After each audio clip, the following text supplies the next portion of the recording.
Actress Mischa Barton addressed a room full of reporters 2 days after she says she learned an ex-boyfriend had made a sex tape of her. And then I learned something even worse, that someone is trying to sell these videos and make them public. Barton's attorney, Lisa Bloom, says she obtained a court order yesterday, getting a domestic violence restraining order against the ex-boyfriend. It orders him to stay away from Barton and forbids him from selling or distributing naked images of the OC star. You're gearing up for what could be a major legal battle, and you have retained Lisa Bloom to represent you in this. Lisa, tell us what this fight's going to be about and what's going to happen.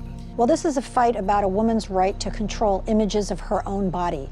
And it is not right for someone to surreptitiously record Mischa or any woman and then try to put those images out on the internet. And when Mischa came to me on a Monday night and told me this was potentially going to be happening very soon, I knew that we had to act quickly, because once those images are out, as you know, it's almost impossible. That's right. So we went in on Tuesday morning and said to the judge, we need a domestic violence temporary restraining order, because former boyfriends are covered in the domestic violence laws and all forms of harassment are covered. And we consider this to be a form of harassment. Revenge porn. That's right. So the judge agreed with us and gave us everything we asked for immediately, which are court orders preventing either of these two men whom Mischa identified from trafficking in these images and preventing any of their agents from doing that, which we interpret to mean really anyone who's attempting to buy or sell or post these images is covered by that court order.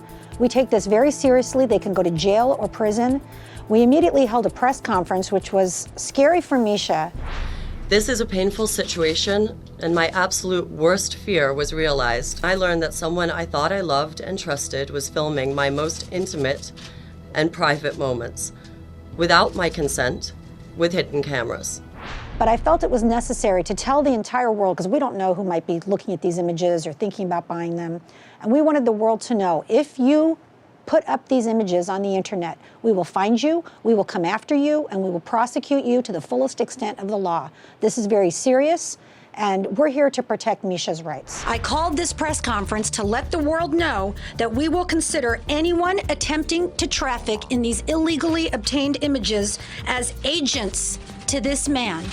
There could be no question that she had an expectation of privacy, correct? Absolutely. She was in a private home. Now, let's be sure everybody knows, if somebody buys this tape, if somebody exhibits this tape, what kind of penalty can they look at? In California, depending on exactly what happens, it could be just a misdemeanor, 1 year in jail and some thousands of dollars in fines, or it could be more serious. I think it's more serious than that, because the surreptitious recording of her is a separate crime, right? That's the crime of eavesdropping, and that's a felony. And then on the civil side, of course, we're going to hold people responsible for any damages to her career, for her emotional distress, and punitive damages, because everyone is now on notice. And if they go ahead and do it anyway, we're coming after them. That's willful. Absolutely, because you have to set up a camera, you have to turn it on, you have to hit record. So absolutely, I think it was premeditated. Yeah. These two individuals have been identified. What can you tell us about them? Not a lot. Because to us, it's not just about these two individuals. It's about a larger group of people who have been identified in some media reports as looking at the images, shopping the images, asking for up to $500,000 for the images. You know, it takes a number of people for this kind of thing to happen. Somebody to do the recording, somebody to take the images and give them to a broker, the broker to shop them, a site to buy it, and then to put it up. All of those people are legally responsible. We're going to come after any of them. Listen, so far, since we got the court orders and we came out publicly, the images have not been posted. And so I'm hopeful that people will actually comply with the law here. So far they have.